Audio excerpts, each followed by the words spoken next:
प्रिय छात्राओं, आज हम आपके लिए हिंदी व्याकरण के अंतर्गत पत्र लेखन समझाने वाले हैं, क्योंकि बोर्ड परीक्षाओं में ये 6 अंक का आता है और ये पत्र लेखन में लिखते समय अधिकांश छात्र गलतियां करते हैं। तो आज एक पत्र का उदाहरण दे करके हम आपको जो गलतियां करते हैं आप लोग, उनको भी हम बताने वाले हैं कि किन किन गलतियों से बचना चाहिए। पहली गलती क्या है? पहली गलती तो बच्चे करते हैं कि सही प्रकार से प्रश्न को नहीं पढ़ते और उसका पूरा पत्र लिख देते हैं। तो सही प्रकार से प्रश्न को पढ़ना। प्रश्न कई प्रकार के होते हैं, ध्येय सबका यही होता है। तो देखिए, इंटरमीडिएट में 3 प्रकार के पत्र आते हैं। एक तो नियुक्ति संबंधी पत्र होता है, किसी पद पर नियुक्ति, क्लर्क के लिए या हिंदी अध्यापक के लिए, तो एक नियुक्ति संबंधी पत्र होता है।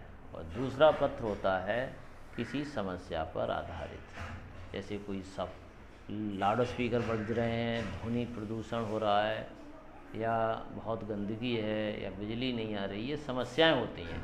तो इन समस्याओं पर आधारित जो है एक पत्र लिखना होता है। तो देखिए, आज हम आपके लिए एक ऋण संबंधी पत्र लेकर उपस्थित हैं कि ऋण संबंधी जो पत्र है वो कैसे लिखें। तो सबसे पहले प्रश्न आपने पढ़ ही लिए होंगे कि ऋण प्राप्ति हेतु भारतीय स्टेट बैंक के शाखा प्रबंधक को एक आवेदन पत्र लिखिए। ये भारतीय स्टेट बैंक के अलावा कोई नाम ना हो तो हम किसी भी बैंक का नाम लिख सकते हैं। सबसे पहले हम लिखेंगे सेवा में प्रबंधक, यहाँ श्रीमान नहीं लगाएंगे। तो सेवा में प्रबंधक, भारतीय स्टेट बैंक, बागपत रोड, शाखा टीपी नगर, मेरठ। यहाँ क्या गलती करते हैं छात्र? यहाँ छात्र गलती करते हैं, सेवा में प्रबंधक भारतीय स्टेट बैंक इतना लिख देते हैं, उस बैंक का पता नहीं लिखते। और ऋण ले रहे हैं, बैंक का पता नहीं है कहाँ की है शाखा। तो यहाँ पर ये लिखना ना भूलें कि उसका पता ज़रूर लिखें, बागपत रोड, शाखा टीपी नगर, मेरठ। ऐसी आपके शहर की है तो भारतीय स्टेट बैंक, शाखा नवाबगंज, बरेली, इतना लिखेंगे। महोदय, पिछले दिनों माननीय प्रधानमंत्री महोदय ने प्रधानमंत्री रोजगार योजना का शुभारंभ किया था, जिसमें शिक्षित बेरोजगारों को 1 लाख रुपए का ऋण देने का प्रावधान है। मैं भी बीए पास एक शिक्षित बेरोजगार हूं और इस योजना का लाभ उठाकर 1 लाख रुपए का ऋण लेकर इसे पेंसिल बनाने का लघु उद्योग आरंभ करना चाहता हूं। इस हेतु आपकी सेवा में अपने विवरण सहित अपनी भावी योजना का संक्षिप्त प्रारूप प्रस्तुत कर रहा हूं, जो निम्नवत। यहाँ क्या गलती करते हैं?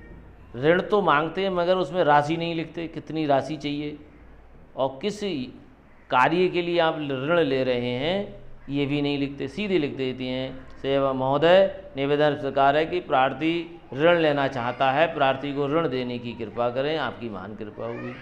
तो ना तो ये बताया कि कितना ऋण चाहिए, किस काम के लिए चाहिए हैं, तो ये भी लिखना चाहिए पत्र में। फिर नीचे लिख देंगे अपना पूरा पता, आवेदक का नाम विजय गुप्ता, पिता का नाम श्री विकास गुप्ता, शैक्षिक योग्यता बीए, जन्म तिथि लिख देंगे, उपजाति लिखेंगे, परिवार की वार्षिक आय लिखेंगे और स्थायी पता भी लिखेंगे अपना। और जिस काम के लिए ऋण लेना चाहते हैं उसका नाम लिखेंगे, उद्योग का नाम जिसके लिए ऋण लेना चाहते हैं, जैसे पेंसिल बनाने का उद्योग है, अनुमानित व्यय कितना आएगा उस पर तो उन्होंने लिख लिया, देखिए सब लिखेंगे। दुकान का व्यय कितना होगा? 25,000, मशीन व्यय 50,000, कच्चा माल 20,000, अन्य व्यय 5,000, कुल व्यय 1 लाख। उद्योग से होने वाली संभावित मासिक आय भी लिखेंगे कि हमको आय लगभग इतनी हो सकती है, तो इसमें लिख दिया है 7,500 रुपये प्रति माह। नीचे लिख देंगे, श्रीमान जी से मेरा नम्र निवेदन है कि मेरे इस ऋण आवेदन पत्र को स्वीकृत करके मुझे ऋण प्रदान कर अनुग्रहित करें या कृपा करें, ये भी लिख सकते हैं। और उस पत्र में हम क्या क्या लगा रहे हैं वो भी लिख लेंगे संलग्न है। उसमें क्या लगाएंगे? अपने आयु प्रमाण पत्र, माने कोई आयु का प्रमाण पत्र हो सकता है, आधार कार्ड जैसा आधार कार्ड लगा सकते हैं। दूसरा लिख देंगे योग्यता प्रमाण पत्र क्या हो सकता है, जैसे आपकी बीए पास दिखा रहे हैं तो बीए पास की मार्कशीट लिख सकते हैं। तीसरे मूल निवास माने स्थायी निवास, और चौथा आय प्रमाण पत्र लगाएंगे, दिनांक लिखेंगे, इधर साइन करेंगे। तो ये इतना पूरा आप लिख देंगे तो आपको बिल्कुल 6 में 6 नंबर देगा। यदि आपने गलती करी तो वो 3 या 4 नंबर देता है, और बहुत ही जल्दी वो 3 नंबर आपके काट लेता है, क्योंकि गलतियां होती हैं आवेदन में तो कट ही जाते हैं नंबर। तो गलतियां ना करें, इसी पैटर्न पर ऋण प्राप्ति का आवेदन पत्र लिखने की कोशिश करें अपनी रफ कॉपी पर, ठीक है। यदि हमारी वीडियो आपको पसंद आई हो तो हमारे हिंदी स्टडी यूट्यूब चैनल को सब्सक्राइब करें और हमारी वीडियो को लाइक करें। अब हम आपकी अगले जो पत्र होगा वो आपको समस्या पर आधारित पत्र लेकर हम उपस्थित होंगे। धन्यवाद।